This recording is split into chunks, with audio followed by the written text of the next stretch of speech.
welcome back to another episode of All In on Gaming. I'm your host, Joseph Lohmann, and I'm joined today by Rob Denham.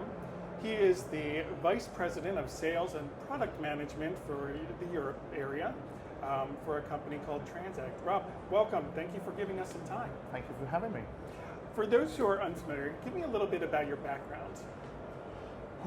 You've been in the gaming industry a long time. I have. I think my first London show, or the ATI, which was the precursor to ICE, was in 1998. So there are people who've been a lot longer than me, but then there's other people newer. So You've seen a lot over the years. Yes. My first one was actually for MEI, which became CPI. So I was with MEI at the time for 8 years, and then I moved to a company called Future Logic for 11, 12 years, and then I had a few small roles, including DRGT, and now with TransAct for, I think this is my 7th year, and the time has flown past. Still feel like a newbie there, but the 7 years is a long time, I suppose. Yes. Well, welcome back to the CPI hot seat, as it were. Tell me a little bit about TransAct. For those who are unfamiliar, what do you guys do? TransAct do solutions. One of my core competencies is producing printers for Tito printers. We do sports betting printers. We do printers for restaurant solutions. I'm focused on in the gaming sector. So and we also do systems again we do promotional couponing for casinos. We have a system called Epic Central that allows you to connect into the Tito printer and reward players at the machine in real time based on triggers of their behavior. Or we can also use the system, issue a ticket that says you've been on the machine for example 2 hours, why don't you take a break, here's a voucher for a cup of coffee. So the system can be used for responsible gaming, promotions, lottery draws, almost anything you want to do at the slot machine to message to a player without stopping in play. Interesting. And instead we do restaurant solutions as well. Restaurant. So we have a sort of hardware division and a software division. Okay. Moving back to gaming, let's talk about gaming for a little, because I know you've seen a lot of changes over the years. Yeah. What have you seen change? Oh, I don't know. It's certainly Tito's. Yeah, Tito's come. I'll just say that I think over the last the time I've been in the industry, gaming has become more professional, more responsible. We do our best to make sure that we're not harming players. But in general, it's more corporate, and before it was probably a little bit less corporate. But Tito is first sort of hit casinos in about the late 90s, early 2000s. And now you don't see many casinos or betting establishments around the world, gaming establishments around the world, that don't have Tito. It's just a nice medium that you put your cash in, you get a Tito ticket. You can then move around the establishment without worrying too much about hand pay or none of those buckets of coins anymore. Yes, the dirty coins. The dirty coins. Good thing we're not spreading those germs. But Tito's been, there's been many technologies that have come and gone when it comes to payments. But I don't think you'll ever see the end of cash or Tito, because the players who really do gamble, they like that. They don't like to be felt like the big brother's looking at them and watching them, so that they tend to feel more comfortable with putting the cash in a Tito ticket. And so cashless is kind of a big topic lately. There's a cashless moving to digital wallets. I think it has its place, but it's all about knowing your customer, and the core gamblers in most casinos like that anonymity, being anonymous, and partly they don't. It's not that they don't want the casino to know. They don't themselves want to know what they're actually spending. But I think the wallet has its place in that it encourages new and young people who are a little bit more tech savvy, the Gen Zs, the millennials who have live on their phones. That means they can go up to a machine, put the credit on, take credit off.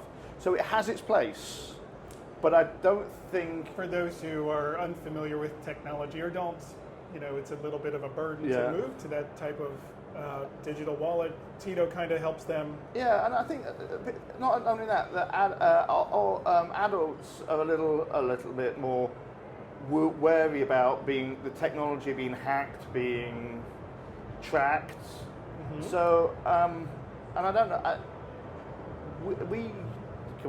We grew up without it, and it's come into our lives.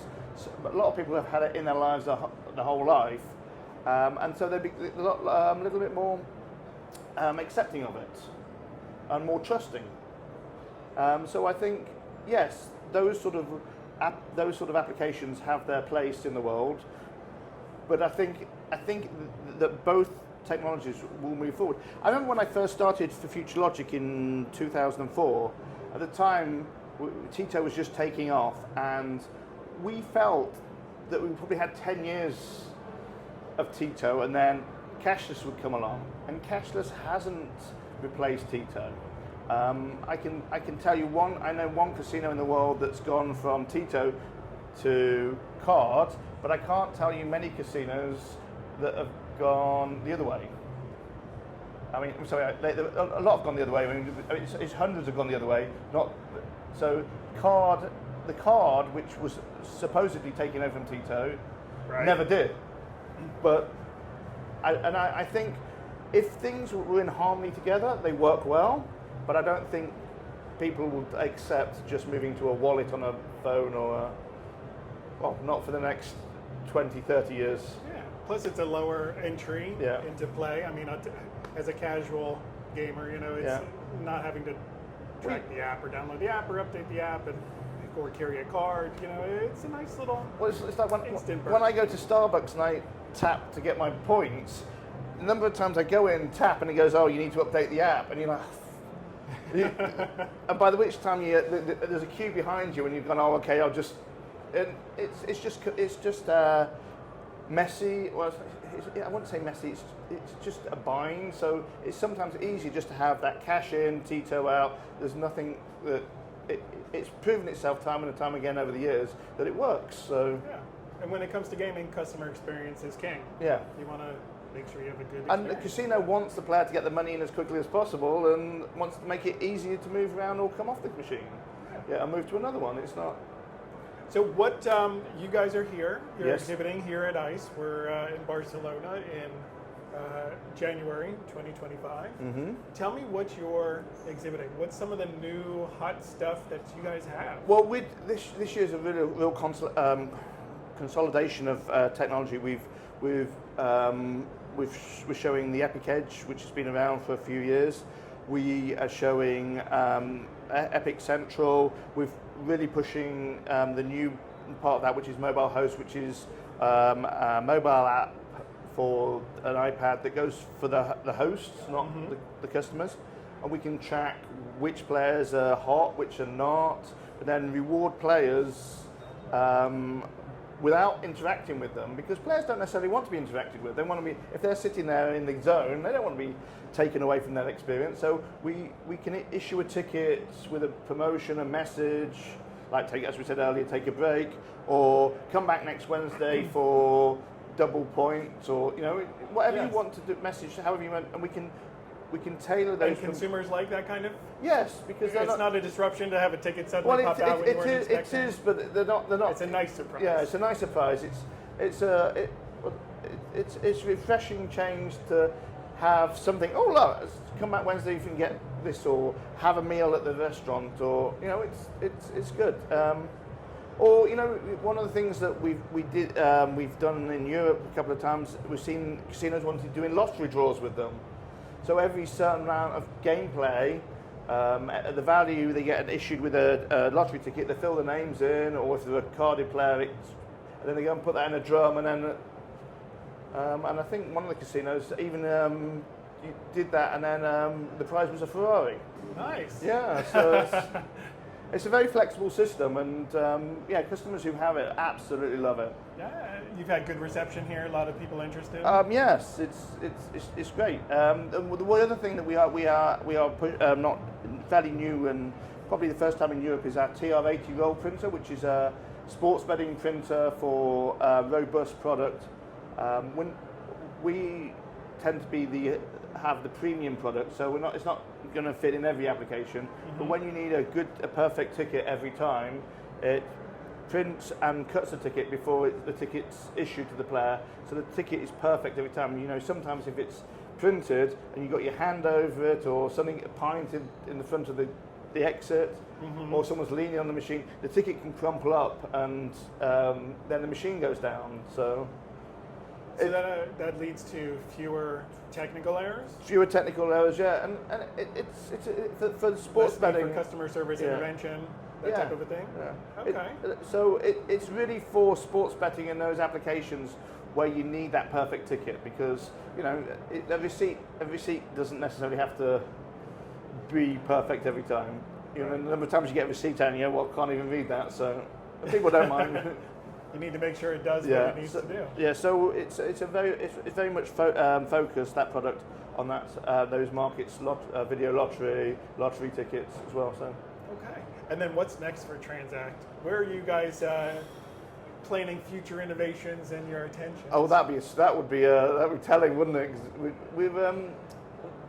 we have a number of we've always been strong in sports betting, casino gaming, but there's other gaming applications that we need to refresh our product line and bring it up to this, bring out new products in markets that we've always been strong in, like lottery and VLT. So we've got a strong roadmap ahead, but we try and keep it to ourselves. Keep it a secret for now. Yeah, got it. My lips are sealed. I won't spill the beans. Hey, I appreciate you spending the time. I know it's always hectic here at the trade shows, so I love that you were able to give us some time to chat. It's been fun. Thank you very much. Thank you. If you would like to learn more about TransAct, we've linked Rob and TransAct in our show notes. And if you enjoyed this podcast, I would love it if you would follow us. You can find us on YouTube, Apple Podcast, and Spotify.